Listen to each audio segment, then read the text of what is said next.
It started with low rates and easy money.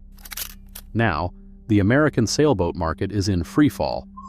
Dealers defaulted as interest shot from 4% to over 10%, inventory piled up, and lenders quietly seized boats across the country. But explosive internal memos and legal filings reveal a crisis manufacturers desperately downplay. If you think this is just a dip, you're missing the real storm. Floor plan financing sits at the heart of every U.S. sailboat dealership. It is a simple idea with complex consequences. Dealers borrow money from a lender to buy boats from the manufacturer, using those unsold boats as collateral. Each month, the dealer pays interest on the outstanding balance, hoping to sell inventory before costs pile up. When a boat sits too long, past 90, 120, or 180 days, lenders require a curtailment, a forced paydown of the loan principal, or sometimes full repayment. That is called inventory aging, and it is a silent clock ticking against every dealer's bottom line. During the boom years, floor plan rates hovered around 4 to 5%. Carrying a $60,000 sailboat cost about $200 a month in interest. But by 2025, those same rates soared to 10 or even 12%. Now the monthly cost to hold a single boat more than doubled, reaching $600 or more. Multiply that by dozens or even hundreds of unsold boats, and the math becomes unsustainable fast. Lenders started demanding weekly inventory reports and flagged any boat sitting too long. If turnover slowed, they tightened credit or called in loans entirely. Dealers who could not pay faced curtailments, margin calls, or outright default. The old safety net of cheap credit was gone, replaced by a system where every unsold boat became a liability. This shift left even experienced dealers exposed, with rising debt and shrinking options as the market turned. Court records from March 2025 document the collapse of Harbor Coast Marine in Fort Lauderdale after the dealership defaulted on a $12 million floor plan loan from Wells Fargo. The bankruptcy docket lays out the sequence: missed curtailment payments, a notice of default, and within weeks a lender-appointed receiver cataloged every boat on the lot. State UCC filings surged more than 200% over the previous year, as lenders across Florida and the Carolinas filed claims to seize collateral from dozens of struggling dealerships.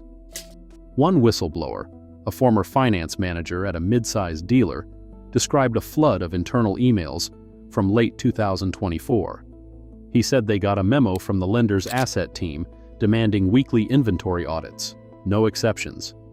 It was clear they were looking for any excuse to call the loan. The pressure on dealers came fast. A single missed inventory report, or a boat sitting past 120 days, triggered a default notice. Lenders moved swiftly, filing UCC liens and sending in auditors to lock up inventory. In some cases, entire fleets were seized within days, the keys handed to liquidators before staff could clear out their desks. The numbers tell the story. There were more than double the usual UCC actions, and millions of dollars in collateral swept from showrooms and marina slips. For many dealers, the first default became the point of no return, setting off a chain reaction that would soon ripple through the entire market. A lender's default notice does not just end a dealership, it sets in motion a tightly scripted process that empties entire showrooms in weeks. Once a curtailment is missed or a loan is called, the lender appoints a receiver who arrives with a team to inventory every boat, part, and asset on the property. Receivership means control passes from owners to court-appointed managers, who work quickly to catalog everything for sale.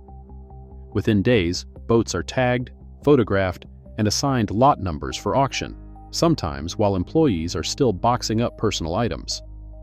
Tommy's, once one of the country's largest multi-state dealers, followed this exact path in spring 2024. A former manager described the pace as relentless. He said they went from selling boats on Friday to watching the auctioneers walk the lot on Monday, and that every Malibu, every Cobalt, even the office chairs, were up for grabs. Legal filings show the court gave just 21 days to clear the inventory, with no reserve prices and no chance for the dealer to buy time. Industry analysts and broker networks estimate that between 20 and 30% of U.S. sailboat dealers have disappeared since 2022, with closures concentrated in Florida, the Carolinas, and the Gulf Coast. The shrinkage is not tracked in official census data, but empty lots and shuttered showrooms tell the story. Each liquidation feeds the next. As auctions clear out distressed inventory, remaining dealers face even more pressure to match the new, lower market prices. For buyers, the retail landscape has thinned to a fraction of its former size, with many now forced to deal directly with liquidators or brokers rather than established dealerships. Auction records from early 2025 reveal the new reality for sailboat resale values.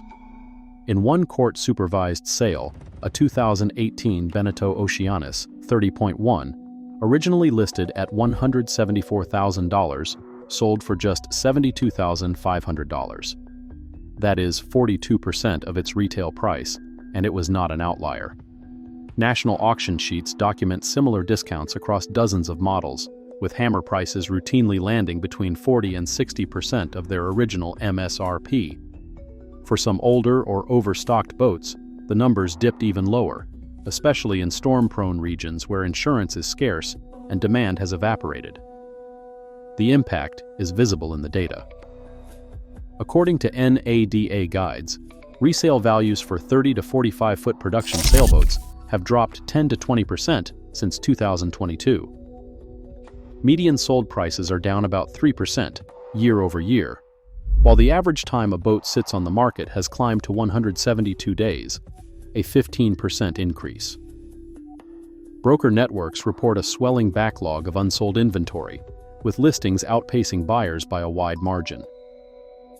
Production figures from manufacturers like Beneteau and Catalina help explain the glut. During the 2021 to 2022 boom, output jumped by as much as 30%. Factories ran extra shifts, and dealer lots filled with new stock. But when demand cooled, that inventory lingered.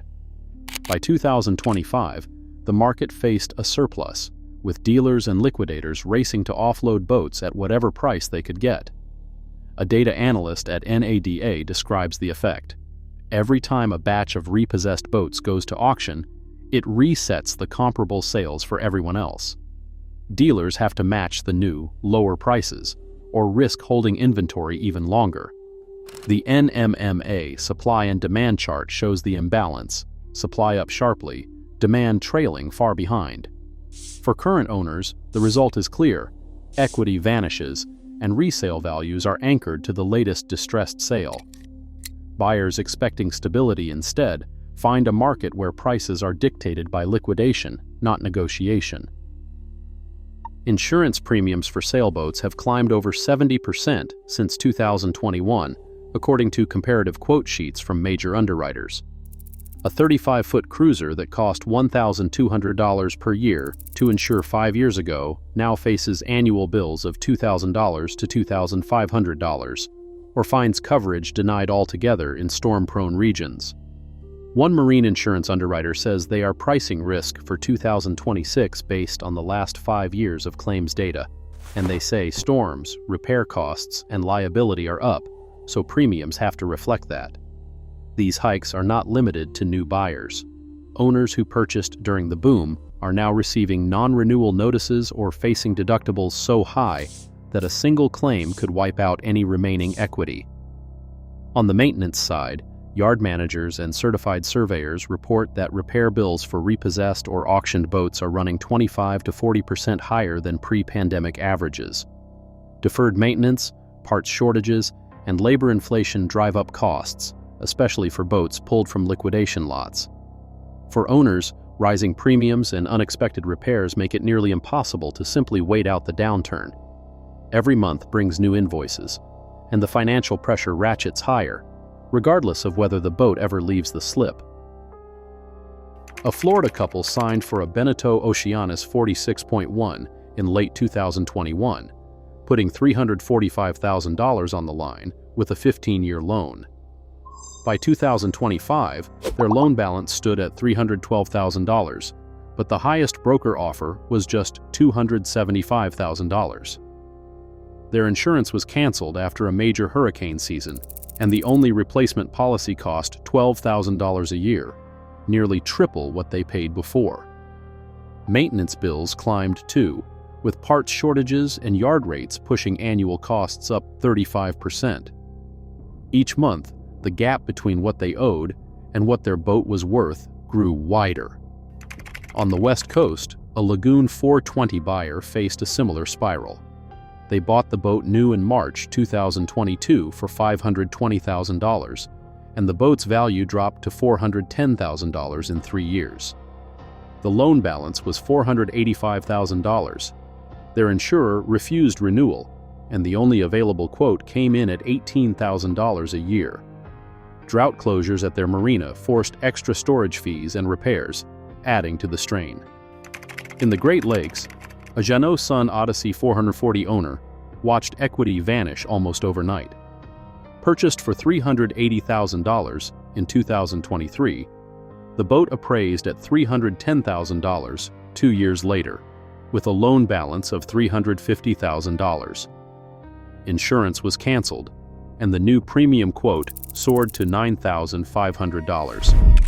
Routine maintenance ballooned, leaving the owner more than $40,000 underwater.